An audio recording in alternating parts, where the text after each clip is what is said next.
నమస్కారం అండి. మనం ఇప్పుడు డి కామేశ్వర్ గారు రాసిన ఒక మంచి కథను విందామా? Doctor, kill me doctor, let me die. నన్ను చచ్చిపోనివ్వండి. నన్నెందుకు బతికించారు డాక్టర్? హృదయ విదారకంగా ఏడుస్తున్న శారద వంక జాలిగా చూసింది డాక్టర్ విజయ. ఆ మాటలను లెక్క చెయ్యనట్టు ఇంజెక్షన్ ఇవ్వడానికి ప్రయత్నిస్తున్నాడు డాక్టర్ శ్రీనాథ్. డాక్టర్ గారు, నన్నెందుకండి బతికించారు? చచ్చిపోయైనా నన్ను సుఖపడనీరా?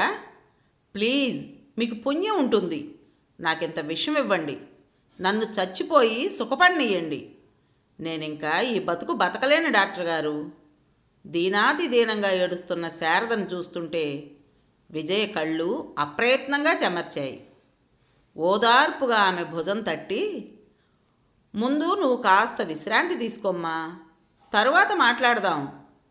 ఏదో నచ్చజెప్పబోయింది. శారద ఆ మాటలు వినకుండా తల అడ్డంగా ఆడిస్తూ, ఈ విశ్రాంతి నాకొద్దు డాక్టర్. శాశ్వత విశ్రాంతి కావాలి నాకు. బతుకు పోరాటంలో పోరాడి పోరాడి అలసిపోయిన నాకు ఈ చిన్న విశ్రాంతి వద్దు. శాశ్వత విశ్రాంతి కావాలి నాకు. ఆ విశ్రాంతి నాకు దక్కేట్టు చేయండి. రెండు చేతులు జోడించి ప్రార్థించింది. కన్నీటి చారికలతో, ఎర్రబడ్డ మొహంతో, మృత్యువుతో పోరాడి అలసిపోయిన ఆ మొహంలో నైరాస్యం, ఆవేదన చూస్తుంటే ఆ అమ్మాయికి వచ్చిన అంత కష్టం ఏమిటో. పట్టుమని 25 ఏళ్ళు కూడా కాకుండానే బతుకు పట్ల అంత విరక్తి ఎందుకు కలిగిందో, ఆమె బాధ ఏమిటో అడిగి ఆరా తీసి ఓదార్చి ధైర్యం చెప్పాలనిపించింది డాక్టర్ విజయ్కి. కానీ ప్రస్తుత స్థితిలో ఆ అమ్మాయి అంతసేపు మాట్లాడటం మంచిది కాదు. గండం గడిచిపోయింది. ఆ అమ్మాయి కాస్త కోలుకున్నాక నెమ్మదిగా అడగవలసిన ప్రశ్నలు అవి. విజయ మొహంలో భావం అర్థం చేసుకున్నట్టు, శ్రీధర్, మిగతా విషయాల తర్వాత ముందు ఆ అమ్మాయికి ఇంజెక్షన్ ఇవ్వాలి.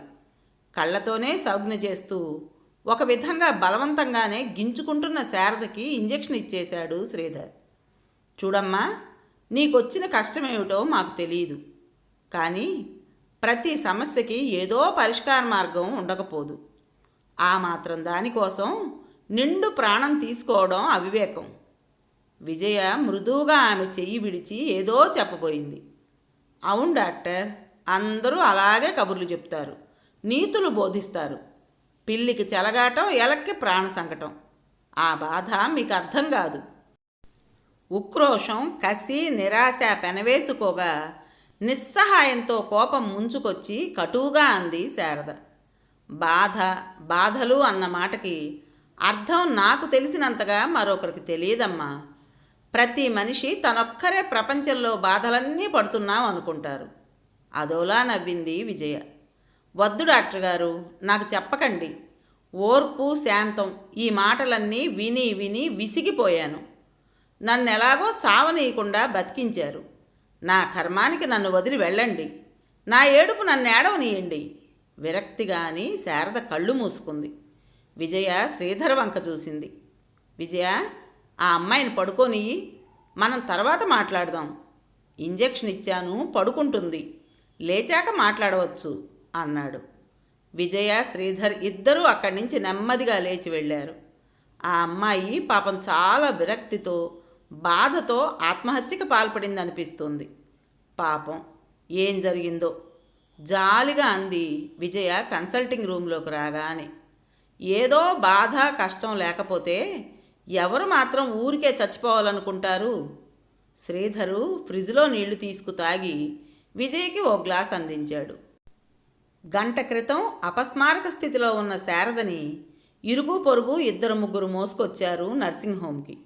చామన ఛాయ రంగులో, సన్నగా నాజూగ్గా ఉండి చదువు, సంస్కారం ఉట్టిపడే వేషంతో ఉన్నది శారద.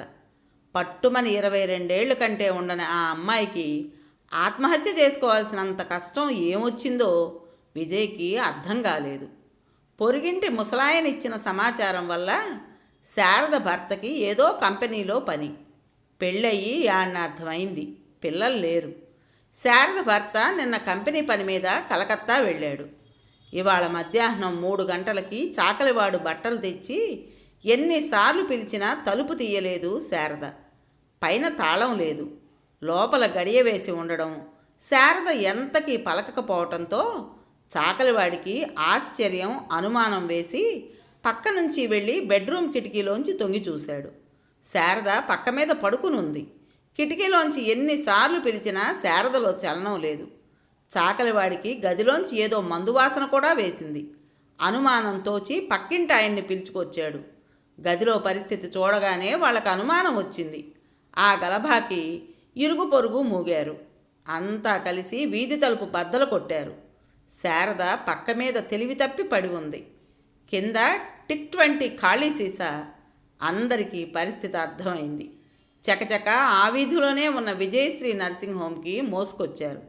డాక్టర్ శ్రీధర్, విజయ 1 గంట నానా తంటాలు పడి స్టమక్ వాష్ చేసి ఇంజెక్షన్లు ఇచ్చాక శారదలో చలనం కనిపించింది. మరో అరగంట ఆలస్యమైతే ప్రాణం పోయి ఉండేది. తెలివి వచ్చి తనున్న స్థితి చూసుకోగానే శారద తన యత్నం విఫలమైనందుకు, నలుగురి నోళ్లలో పడిపోయినందుకు సిగ్గుతో, బాధతో తనని తాను మరిచి హిస్టీరియా వచ్చిన దానిలా హృదయ విదారకంగా ఏడ్చింది. అంత చిన్న వయసులో ఉండి ఏ కారణంతో ఇంత ఘాతుకానికి పాల్పడిందో అన్న జాలితో డాక్టర్ విజయ మనసు ద్రవించింది. పొరుగింటి ఆయన వల్ల ఏ సమాచారం రాబట్టలేకపోయింది విజయ. శారద బాగా కోలుకున్నాక ఆమె నుంచి వివరాలు సేకరించి తనేదన్నా చేయగలిగిన సహాయం ఉంటే చెయ్యాలని నిర్ణయించుకుంది విజయ. ఏమిటో నీ పిచ్చి కానీ, లోకంలో ఎందరో ఇలాంటి వాళ్ళు. జాలిపడినా సహాయం ఎంతమందికి చేయగలం? ఎవరి సమస్యలు వాళ్ళవి. అనవసరంగా నీ బుర్ర పాడు చేసుకుంటావెందుకు చెప్పు? రాత్రి విజయ శారద గురించి పదే పదే విచారిస్తుంటే ఆఖరికి అన్నాడు శ్రీధర్. నీకు తెలియదు శ్రీధర్, ఏ ఆడపిల్లన్నా నిండు 100 ఏళ్ల జీవితం పరిసమాప్తి చేసుకోవాలనుకుంటే ఆమె మనసు ఎంత కృంగిపోయి ఉంటుందో నీకు అర్థం కాదు. నాకు తెలుసు. పెళ్ళయి భర్తతో కాపురం చేసుకుంటున్న ఆ అమ్మాయికి అంత రాకూడని కష్టం ఏముంటుంది? భర్త అనాదరణో, అనుమానమో కారణమై ఉంటుందని నాకు గట్టి నమ్మకం. అందుకే నాకంత ఆరాటంగా ఉంది శ్రీ. పిచ్చి, ఇంత సెన్సిటివ్ అయితే ఎలా చెప్పు? రేపు అడుగుదాంలే, ఇంక నిద్రపో. ప్రేమగా ఆమె జుత్తు సవరించుతూ అన్నాడు శ్రీధర్. అతని గుండెలో వదిగిపోయి, ఏ స్త్రీ అయినా భర్త ఆదరణ, అభిమానానికి దూరమైతే ఆ బ్రతుక్కి అర్థం కనిపించదు. ఇది మీ మగవాళ్ళకి అర్థం కాని విషయం శ్రీ. విజయ బేలగా అంది. శ్రీధర్ నవ్వి ఆమెను దగ్గరికి పొదుపుకున్నాడు. ఉదయం నర్సింగ్ హోమ్కు వస్తూనే డాక్టర్ విజయ శారద గదిలోకి ఆరాటంగా వచ్చి చూసింది. శారద రాత్రంతా నిద్ర పట్టి పట్టనట్టు మత్తుగా, తెల్లవారుజామున కాస్త బాధ తగ్గి నిద్రపోయింది. 7 గంటలకు లేచాక వేడివేడి కాఫీ త్రాగాక కాస్త ప్రాణం కుదుటపడినట్టు తేటగా అనిపించింది. గదిలోకి వచ్చిన డాక్టర్ని చూడగానే శారద మొహం సిగ్గుతో కాస్త ఎర్రబడింది. తను చేసిన పనికి సంజాయిషీ ఇచ్చుకోవాల్సిన పరిస్థితిలో పడినందుకు ఇబ్బందిగా కదిలింది. విజయ వస్తూనే స్నేహపూర్వకంగా నవ్వి శారద చేయి అందుకుని పల్సు చూస్తూ, ఏమ్మా రాత్రి బాగా నిద్ర పట్టిందా? కడుపులో వికారం అది పూర్తిగా పోయిందా? ఉదయం మందు వేసుకున్నావా? డాక్టర్గా ప్రశ్నలు వేసింది. శారద తల ఆడించింది. శారదలో నిన్నటి ఆవేశం, నిరాశ, నిర్లిప్తత కాస్త తగ్గి ప్రశాంతంగా ఉన్నట్టు కనపడగానే, ఏమ్మా ఇంట్లో ఇంకెవరూ లేనట్టున్నారే, మీ వారు ఎప్పుడొస్తారు? వారికి టెలిగ్రామ్ ఇవ్వమన్నావా అని అడిగింది. శారద చప్పున తల అడ్డంగా ఊపుతూ వద్దు వద్దు అంది గాబరాగా. విజయ శారద మొహంలో హావభావాలు ఆశ్చర్యంగా పరిశీలించి, పోనీ మీ అమ్మా నాన్నగారుల అడ్రస్ చెప్పు, ఎలాగైనా 2 రోజులు రెస్ట్ తీసుకోవాలి నువ్వు. వద్దు డాక్టర్, నాకెవరూ లేరు, నేనెవరికీ లేను, ఎవరికీ రాయవద్దు అంది అదో రకం విరక్తితో. అంటే నీకు తల్లిదండ్రులు లేరా? పోనీ అన్న తమ్ములు? ఉన్నారు డాక్టర్, అందరూ ఉన్నారు. అమ్మ, నాన్న, అన్నయ్యలు, చెల్లెళ్ళు. కానీ నేనేమైనా విచారించేవాళ్ళు లేరు. శారద కళ్ళల్లో నీరు తిరిగింది. విజయ్కి ఏమీ అర్థం కాలేదు. ఒక్క క్షణం శారదని పరీక్షిస్తూ, చూడమ్మా శారద, నేనొక ప్రశ్న అడిగితే ఏమీ అనుకోవు కదా? ఏమనుకోవడానికి ఏముంది? మీరడిగే ప్రశ్న నాకు తెలుసు డాక్టర్. డాక్టర్ గారు, నిన్నేదో దుఃఖంలో ఆవేశంలో ఏదో అనేశాను. ఏమీ అనుకోకండి. మీరు డాక్టర్లు. ఒక మనిషిని మృత్యుముఖం నుంచి కాపాడగలిగినందుకు మీకు చాలా ఆనందంగా ఉండొచ్చు. కానీ నన్ను రక్షించి మీరు నాకెంత ద్రోహం చేశారో మీకు అర్థం కాదు. చచ్చిపోవడంతో నా సమస్యకి పరిష్కారం దొరుకుతుందని ఆశించాను. కానీ కథ మళ్ళీ మొదటికొచ్చింది డాక్టర్. చూడమ్మా, సమస్యకి పరిష్కారం చావే అయితే లోకంలో ఏ సమస్య మిగిలుండదు. చచ్చిపోయి నువ్వు సాధించగలిగిందేముంటుంది? నీకోసం ఒకరో ఇద్దరో 2 రోజులు ఏడుస్తారు. నువ్వు నీ కథ కాలగర్భంలో కలిసిపోతారు. నిండు జీవితాన్ని అర్ధాంతరంగా పరిసమాప్తి చేసుకుంటే నష్టపోయేది నీవే కానీ మరెవరూ కాదు. అంచేత నీ సమస్య నీవే పరిష్కారం. తెలుసు డాక్టర్, ఇదంతా నాకు తెలుసు. అన్ని ప్రయత్నాలు విఫలమైతే భవిష్యత్తులో ఏ ఆశ కనపడకే ఇంతకి తెగించాను. డాక్టర్ గారు, నేను మనిషిని, చీము నెత్తురు ఉన్నదాన్ని. ఆత్మాభిమానం, ఆత్మగౌరవం చంపుకొని పశువులా ఎలా బతకగలను? కాస్తో కోస్తో చదువుకున్నాను. బొత్తిగా వ్యక్తిత్వం అన్నది మర్చిపోయి బానిసలా ఎలా బతకగలను? మీరే చెప్పండి డాక్టర్ గారు. మీకు అర్థం కాదు నా వ్యథ. ఈ పరిస్థితిని అనుభవించిన వాళ్ళకి కానీ అర్థం కాదు. శారద ఆవేశంగా అంది. విజయ అదోలా నవ్వింది. ఈ బాధ నాకు అర్థమైనట్టు మరొకరికి అర్థం కాదు శారద. అందుకే నీ బాధ ఏమిటో తెలుసుకోవాలని నా ఆరాటం. నీవేం అనుకోకపోతే, అభ్యంతరం లేకపోతే నీ బాధ ఏమిటో నాకు చెప్పు. నన్ను ఓ డాక్టర్లా కాక ఓ స్నేహితురాలిగా భావించు. నేనేమైనా సహాయపడగలనేమో చూస్తాను. శారద చెయ్యి చేతిలోకి తీసుకుని స్నేహపూర్వకంగా అంది. ఆమె చూపిన అభిమానానికి, ఆదరణకి శారద కళ్ళు చెమ్మగిల్లాయి. డాక్టర్ గారు, నా మీద మీరింత దయ ఎందుకు చూపిస్తున్నారు? అంది పట్టుకున్న గొంతుతో. విజయ ఆ మాట విననట్టు నవ్వి ఆప్యాయంగా శారద చేతిపై చెయ్యి వేసి నిమిరింది. డాక్టర్ గారు, ఎలా చెప్పను, ఏం చెప్పను? ఏ స్త్రీ తనంతట తాను చెప్పుకోలేని సంగతులివి. చెప్పినా ఎవరూ ఏమీ చేయలేని పరిస్థితిది. బిడియంగా అంది శారద. శారద, మీ వారి గురించేనా నువ్వు చెప్పబోయేది? మీ వారు నిన్ను సరిగా చూడరా? అనుమానంగా అంది విజయ. శారద కాస్త ఆశ్చర్యంగా, మీకెలా తెలుసు? ఎలా తెలిసింది? అంది. డాక్టర్ విజయ అదోలా నవ్వింది. అనుభవం నేర్పిన పాఠం. భర్త నిరాదరణ ఒక్కటే ఆడదాని మనస్సును ఇంత విరక్తిలో పడేస్తుందని నాకు తెలుసు. ఆత్మహత్య చేసుకునేంత తెగింపు ఒక స్త్రీకి ఏర్పడిందంటే భర్త హింస ఒక్కటే కారణం అన్నది నాకు తెలుసు. అయితే పిల్లలున్న స్త్రీ ఆ పిల్లల కోసం నరకం సహిస్తుంది. నీకు పిల్లలు లేరు గనక ఆ బంధం నిన్ను బంధించలేదు. ఏ నిజమేనా? శారద ఆశ్చర్యంగా చూసింది. డాక్టర్ గారు, మీకు అనుభవం అంటున్నారేమిటి? మీ ఇద్దరిని చూస్తుంటే ఎంతో ముచ్చటైన దాంపత్యం అనిపిస్తుంది. డాక్టర్ శ్రీధర్ గారు సంస్కారులని చూస్తేనే తెలుస్తుంది. అలాంటిది మీరేమిటి ఇలా అంటున్నారు? అనుమానంగా అంది. శ్రీధర్ దేవుడు. శ్రీ గురించి కాదు నేను చెప్పేది. మరి? మధ్యలోనే తెల్లబోతూ అడిగింది శారద. నా గురించి తర్వాత, ముందు నీ గురించి చెప్పు. ఒక్క అరగంట టైం ఉంది, తర్వాత నాకు తీరదు. విజయ తొందర పెట్టింది. శారద ఒక్క నిమిషం మాటల కోసం తడుముకుంది. ఎక్కడి నుంచి చెప్పను, ఎలా మొదలు పెట్టను? శారద గొణిగినట్టుగా అంది. నిజమే, జీవితాన్ని కథలా చెప్పడం సులువా? శారద లాంటి మామూలు ఆడపిల్ల ఏం చెప్పగలదు? ఎలా చెప్పగలదు?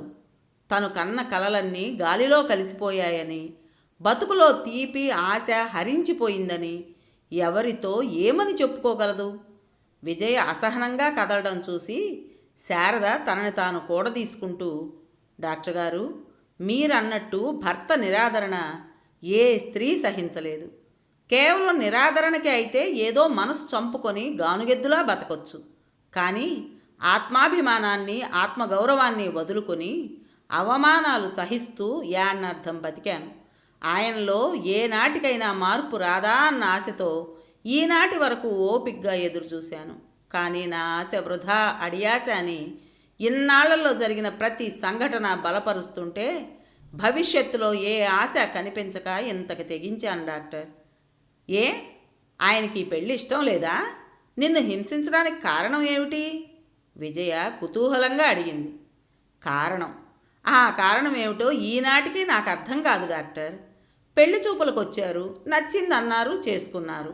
ఎవరూ బలవంత పెట్టినట్టు నేను వినలేదు. నా పట్ల ఆయన ప్రవర్తనకి ఒక కారణం అంటూ ఉన్నట్టు నాకు కనపడలేదు.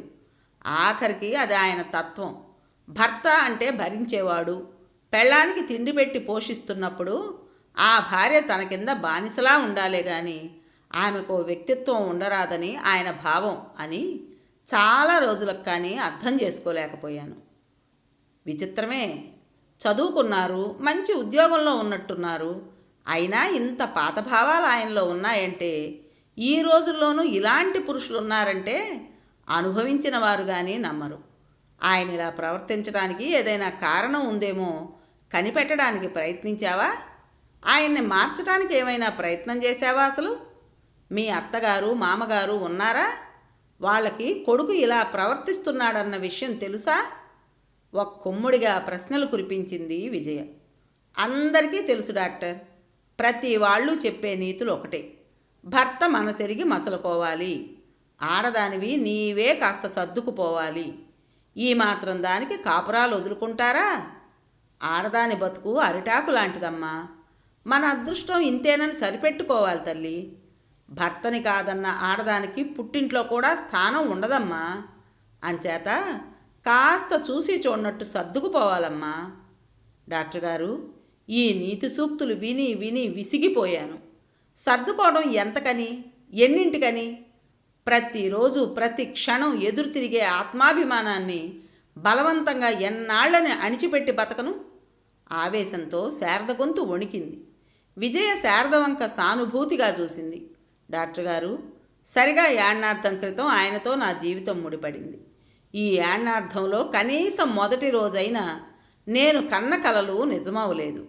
నేను యాణ్ణార్థం వైవాహిక జీవితంలో మనశ్శాంతిగా ఒక్క రోజైనా గడపలేదంటే మీరు నమ్మాలి. అలా అని నేను కోరరాని కోరికలు కోరలేదు. సినిమాలు నవలల్లో మాదిరి సినిమా సెట్టింగ్ లాంటి ఇల్లు, కార్లు, నవమన్మధుడి లాంటి భర్త, నన్ను కాలు కదపనీయకుండా నెత్తిన పెట్టుకుని పూజించే భర్త కావాలని ఆశించలేదు. నన్ను అర్థం చేసుకుని ఆదరించి అభిమానించి అనురాగంతో చూసే భర్త రావాలని, మాది ముచ్చటైన సంసారం అవ్వాలని మాత్రం కోరుకున్నాను. ఇదే అత్యాశ అంటారా? ప్రతి కన్నెపిల్ల కోరుకునే కనీస కోరికలు కావా ఇవి? ఇంత చిన్న కోరికలు కూడా తీరని నా బ్రతుకు నరకమవడానికి నేను చేసిన అపరాధం ఏమిటి? ఆడపిల్లగా పుట్టడమా, లేక నా పూర్వజన్మ సుకృతమని సరిపెట్టుకోవాలా? డాక్టర్ గారు, నాకు ఓ డిగ్రీ ఉంది, ఆత్మాభిమానం ఉంది, వ్యక్తిత్వం ఉంది. ఇవి ఉండడం వల్ల నేను సుఖపడలేకపోయాను అనుకుంటాను. ఇవేవీ లేకపోతే నేను ఇదివరకు రోజుల్లో ఆడవాళ్ల మాదిరి భర్తే దైవం, భర్తకు భార్యను తిట్టి కొట్టే హక్కు ఉంది, భర్త ఏం చేసినా పడుండటం హిందూ స్త్రీ ధర్మం అనుకుంటూ నేను ఓ మనిషినని మరచి ఆయనకి ఒళ్ళప్పగించి ఆయన కొట్టిన నాడు ఇంతే అదృష్టం అనుకొని ఏడ్చి, కొట్టని నాడు సంతోషించి ఆయన పాదాల చెంత ఇంత చోటిచ్చారనుకుని సంతోషించి సంతృప్తి పడి గానుగెద్దులా బతికిడ్చేదాన్ని. శారద ఆవేశంగా చెప్పుకుపోతుంది. అసలు మీ మధ్య కలతలు రావడానికి ఏమిటి కారణం? ఆ వాగ్ధోరణిని ఆపి ప్రశ్నించింది విజయ. ఒకటేమిటి డాక్టర్ గారు, చూడండి, మా నాన్నగారికి మేము 5గురం సంతానం. ఆయన బ్యాంక్ మేనేజరు.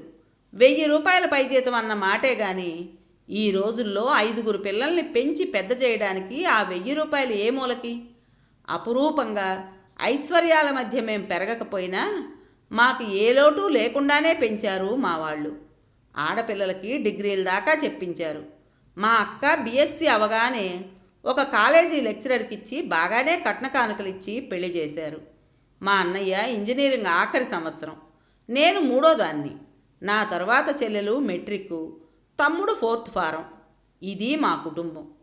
ఆడంబరాలకు పోకుండా ఉన్నదానిలో గుట్టుగా సంసారం చేస్తే దేనికి లోటులేని సంపాదన మా నాన్నగారిది. అక్క పెళ్లికి తీసుకున్న లోను తీరకుండానే నేను పెళ్లికి సిద్ధమైపోయాను. బిఏ డిగ్రీ చేతికొచ్చిన దగ్గర నుంచి నాన్నగారు సంబంధాల వేట ప్రారంభించారు. నా అందం చూసి తిరిగి కాకపోయినా కట్న కానుకలు చాలక 2 సంబంధాలు కుదరలేదు. ఇంట్లో నాన్న అమ్మ అవస్థలు చూస్తూ, ఏమిటమ్మా, అక్క పెళ్ళప్పే తీరలేదు, ఇంకా నా పెళ్ళి ఏం పెట్టి చేస్తారు? ఇదిగో ముందే చెప్తున్నాను, కట్నం తీసుకునేవాడిని చేసుకోను, అసలు నేను ఇప్పుడు పెళ్లి చేసుకోను, ఏదన్నా ఉద్యోగం చేస్తాను అని గొణిగాను. మా బాధలేవో మేం పడుతుండగా నీకెందుకు ఈ గొడవలు అనేది అమ్మ. ఏదో అన్నాను కానీ ఆడపిల్లకి పెళ్లి చేయక తప్పదు. కట్నం తీసుకోకుండా పెళ్ళాడే సంస్కారాలు 100కి 1 ఉండరని తెలుసు నాకు. ఉద్యోగం రావడం అంత సులభం కాదని తెలుసు. నాలాంటి ఆడపిల్లలు ఇంచుమించు ప్రతి ఇంటా ఉంటారు. ఏవేవో ఆశలు, అభ్యుదయ భావాలు అందరికీ ఉంటాయి. ఆవేశంలో ఏవేవో నిర్ణయాలు చేసుకోవడం తప్ప ఆచరణలో అవి నిలువలేవని కాలం పాఠం నేర్పింది నాకు. పెళ్ళికి ఒప్పుకోక తప్పలేదు. శివరాం కెమికల్ ఇంజనీరు, తండ్రి లాయరు. మరీ సంపన్నులు కాకపోయినా మాకంటే పైమెట్టులో ఉన్నవారే. పెళ్లి చూపులయ్యాయి, పిల్ల నచ్చిందన్నారు. శివరాం అందగాడు అని చెప్పలేకపోయినా ఏ వంక పెట్టలేనివాడు. అన్ని విధాల మంచి సంబంధం. ఓ 1000-2000 ఎక్కువైనా సంబంధం వదలకండి, పిల్ల సుఖపడుతుంది అమ్మ పోరు పెట్టింది. కానీ వాళ్ళు కట్నం 8000, లాంఛనాలు వేరు అనగానే నాన్న నీళ్లు కారిపోయారు. కట్నం గురించి ఇంట్లో వాళ్ళ చర్చలు వింటుంటే ఆడపిల్లగా పుట్టడం ఏదో నేరంలా, నా అపరాధంలా బిడియపడ్డాను. ఆడపిల్లగా పుట్టించినందుకు ఆ భగవంతుణ్ణి నిందించాను. నాకెందుకో మనసులో వాళ్ళందరూ చదువుకున్న వాళ్ళు కట్నం వద్దంటారని, కనీసం పెళ్లి కొడుకు కట్నం వద్దని తన సంస్కారం నిరూపించుకుంటాడని ఆశించాను. కానీ వాళ్ళంత ఖచ్చితంగా అడిగారని వినగానే నా మనసులో ఏదో అసంతృప్తి చోటు చేసుకుంది. ఆఖరికి 4 రోజులు కింద మీద పడి ఆలోచించి ఈ సంబంధం చేయడానికే నిర్ణయించారు అమ్మా నాన్న. ప్రావిడెంట్ ఫండ్లోంచి అప్పు, బ్యాంకులో కొంత అప్పు, మా మేనమావ నుంచి మరికొంత తీసుకోవడానికి నిశ్చయించారు. డాక్టర్ గారు, ఇంత విపులంగా ఎందుకు చెబుతున్నానంటే ముందు నుంచి జరిగిన ఒక్కొక్క సంఘటన మనసు మీద ఎలా దెబ్బతీశాయో మీకు అర్థం కావాలని. విజయ అంగీకారంగా తల ఊపింది. కట్నకానుకల భారం ఎక్కువ అవడంతో పెళ్లి క్లుప్తంగా చేయక తప్పలేదు మా నాన్నగారికి. మా అక్కకి 10,000 ఇచ్చిన మాట నిజం.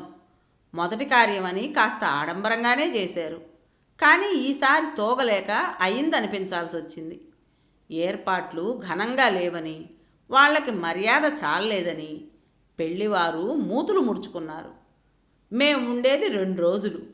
పెళ్ళి బాగా చెయ్యాలని తెలీదా? ఇవేం ఏర్పాట్లు? మేమంత గతిలేని వాళ్ళమా?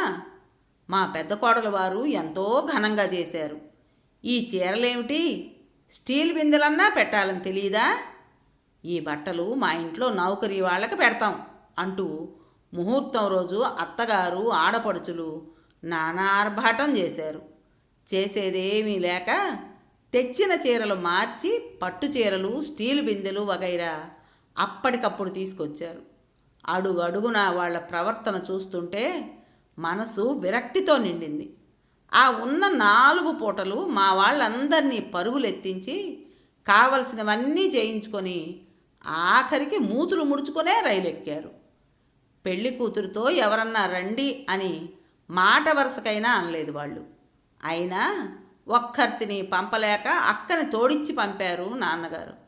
ఇలాంటి అత్తగారితో శారద ఎలా వేగుతుందో ఏమో.